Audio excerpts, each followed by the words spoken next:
Hello, I'm Storm Doss, and welcome to this week's podcast. Today, we have a special guest with us to talk to us about picture study movement. He is the first known educator to use the picture study method.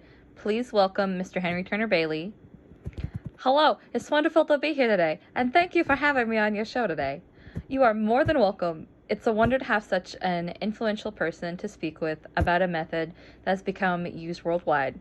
Now, to go ahead and get us started, I was wondering if you could tell everyone a little bit about your background for me.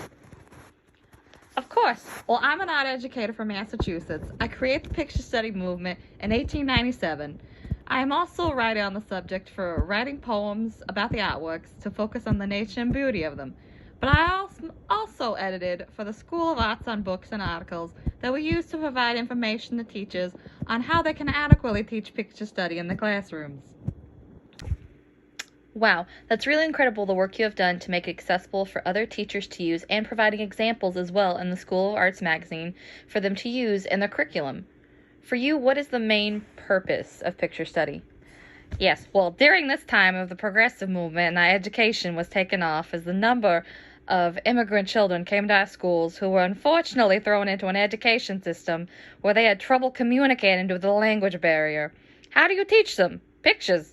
Their visual literacy was higher than language and was something that they could relate easier to. But on top of that, it was to identify the subject matter and what moral lessons we could teach them and learn from. That is really what the heart of education is, isn't it? Trying to find ways to relate to as many students as possible and ways to differentiate and to teach them morals. Now, what are the steps and what is required to do the picture study? Well, to start, a teacher would need to purchase the materials from Perry Picture Series. The items included would be a larger image the whole class could use and look at together, known as the teacher's image. The rest of the images would be 2/3, 4, and 2 inches big, perfect size for a student to use and trade each other images like a card game. Now, the one difference would be that they would be black and white or sepia tone to the reproduction process and making it affordable for a regular classroom to have.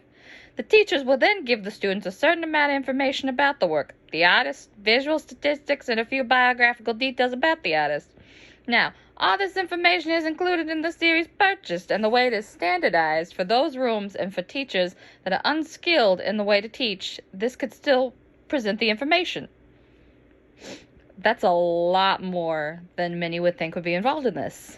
Many would think it would just be focused on images and what they're seeing, not the purpose or potential time that influenced it. What do you think allowed this to grow to the level that it did? Well, this is the time of the second industrial revolution, and this revolution was focused on technology-powered mass production. It allowed higher quality prints to be made for the better price for schools and accessible for more classrooms. Without that, the images wouldn't be accessible for the masses. The state of the world helped the progression of art without even meaning to. It really did allow for the public to have access to art and learn about it, even if they didn't have access to it or a way to travel to the places that they were displayed. Exactly. It now allowed a time and a place to teach aesthetics and meaning to children, but it also allowed for them to bring those things home and talk with their parents about what they were learning at school. It brought more learning to the generation that lost a lot of that and weren't given the chance to do that. It brings them into modern understanding as well. It's really forward-thinking to bring more learning to older generations with newer ideas that they didn't get. It shows learning never stops. Just how we think of it. It really is. We'd also try and add that by having massive prints hung on the walls of the school for everyone to see, and parents could walk by and see those images as well. Well, even more so thinking of including everyone, it's better to think about everyone instead of just not including those who were left as out of school. It really shows how much you care. Oh, thank you. I do care, but unfortunately this ideal didn't last long as newer techniques for teaching came in. I obviously was in the same position at one time or the other side of this, trying to produce change, but after the 1920s, this work wasn't really used. But at least it helped move others to think of even better ways to teach. It really was prolific to think about it. Thank you so much for diving into this with us, and I will see you guys next time. Stay artsy.